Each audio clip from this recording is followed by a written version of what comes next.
We knew that title would prick your ears. And we are not saying that your child is not important.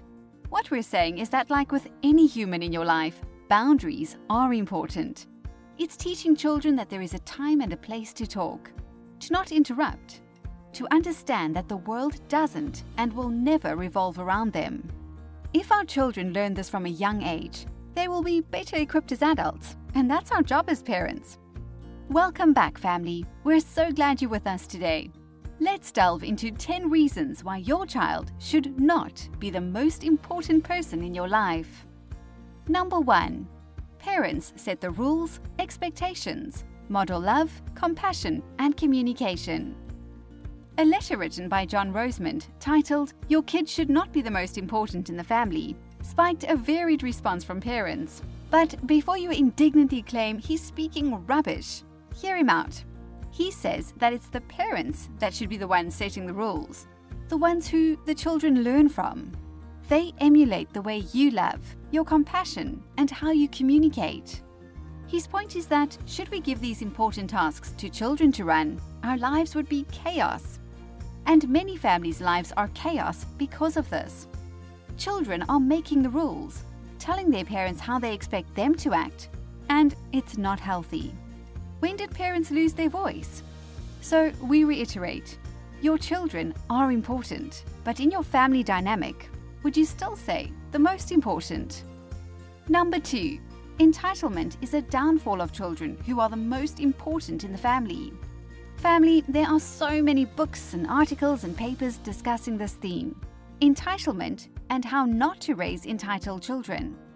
There's a common thread that runs through them. Don't treat your child like a princess or prince. They're not royalty. They're an active member of your household. And in order for your household to run efficiently, everybody needs to play their role. It's not just the mom or the dad holding everything together. It takes the input of all. So new parents, if you're not giving your child responsibilities, chores or tasks to do that are for the betterment of the family, how will they learn responsibility? What kind of partner will they be to someone someday when they expect everything to be done for them? Like American Advice columnist Ann Landers once said, "It is not what you do for your children, but what you have taught them to do themselves that will make them successful human beings." Number 3. Couples lose focus on each other and relationships fizzle out. You know the little rhyme, Abby and Zach sitting in the tree, Kissing. First comes love, then comes marriage, then comes baby in the baby carriage. Well, what they forgot in that rhyme is the last line, which is then comes the baby in the baby carriage, and there goes the marriage. Family, parent burnout is a real problem.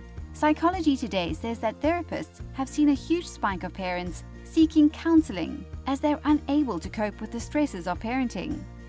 And a stark reality is that parents are too afraid to speak up about it because they feel like failures. 3 surveys were sent out yearly to roughly 1,000 families over a few years. Parental burnout affected most of the parents, with burnout associated with escape ideation. Basically, fantasizing about leaving your family behind, or physical or psychological aggression aimed at the partner or the children. Family, here's a hard truth. Self-care is childcare, because you cannot give what you don't have. Focus your energy on yourself, and you will see how you will become a better parent. Number 4. You want to raise independent children. What do we ultimately want for our children? We want them to integrate into society, be a good citizen, and be able to cope with the highs and lows that life throws at them. That's generally a blanket expectation for most parents. Now, how do we get our children to that point? If we continue to treat them like royalty, they'll expect that same treatment in the real world, and that's just not a reality. If we continue to cushion them from every bump and bruise, they will not be able to cope well as adults with life's ebbs and flows. It's our job as parents to lay the groundwork to have independent thinkers, kind individuals who respect rules and regulations, and who are productive members of society. Number 5. Your marriage or partnership doesn't exist because you have children. BC, before children. In most cases, it would have been you and your partner, loving each other and enjoying life. Then the next step is a mutual decision to have a baby. We understand that there are many different situations leading to that point, but let's go with that one for this video. John Roseman points out that your children exist because of the partnership, and it makes sense. So while it's your job to ensure all your child's needs are met, you need to invest just as much time in yourself and your partner to make sure their needs are met too. All too often we hear, "My wife loves the baby more than she loves me," or "My partner only has energy for the baby and not for me." Resentment builds up, and it's very hard to get back that lost time. Belinda Luscombe wrote an article for Time.com titled, "Why You Shouldn't Love Your Kids More Than Your Partner," and she says the following: "Parents can get so invested in the enterprise of child-rearing, especially in these anxious, helicoptery times, that it moves from a task they're undertaking as a team to the sole point of the team's existence. It's one of the reasons the divorce rate for over 50s has doubled in recent years, which leads to our next point. Number 6. Children eventually leave the nest. Family, if we devote our entire lives to doing everything for our children and sacrifice our own self-care time to our children's busy schedules, then what happens when they eventually do leave the house? Empty nest syndrome will be a much harder part of your life to get through when you've invested everything and then suddenly it's gone, and you realize that so is the life you once had for yourself. And we hear your argument of it was your choice to have children and you need to do whatever you can for them and they are priority, and we're not disputing that. What we're saying is that as long as all their needs are met, physically, emotionally, mentally, it's important to let go and let them make their own choices. Learn how their choices affect them in the long run and learn from their mistakes. You also won't be so worried about them when they do leave the house because you'll know they'll be able to cope without you. Well done, you! Number 7. It's draining and takes away your own independence. Here's a question for you to think about, and we'd love you to be 100% honest with yourself.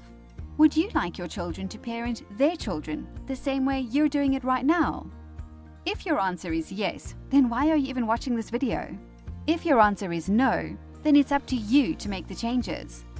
Somewhere along the way, the lines between what parents and kids expect has become very blurry.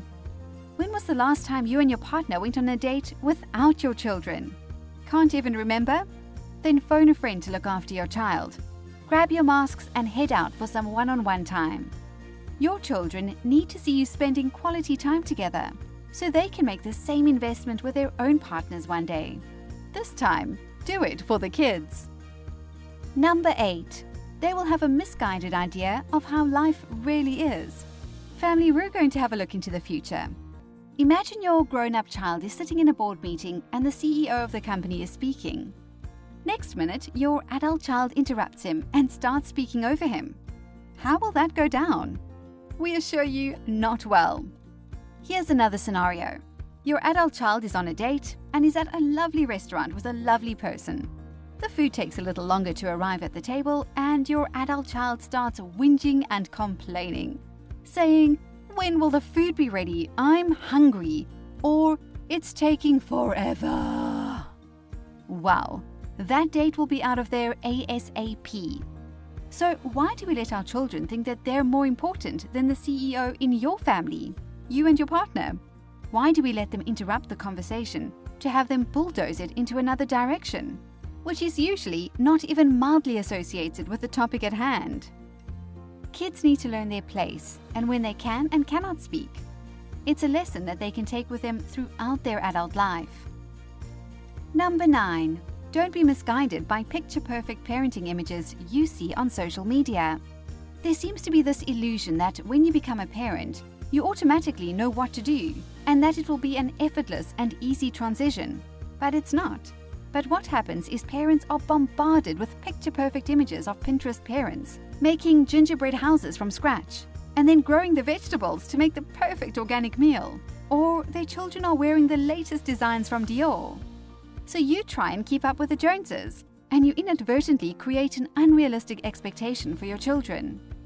They in turn grow up and think they need to be wearing the Diors or creating that illusion of this picture-perfect life for their children. And family, it's unsustainable. Like Roald Dahl quoted, "Some children are spoiled, and it is not their fault. It is their parents."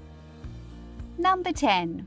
Loving and focusing on your partner is another way of loving your kids.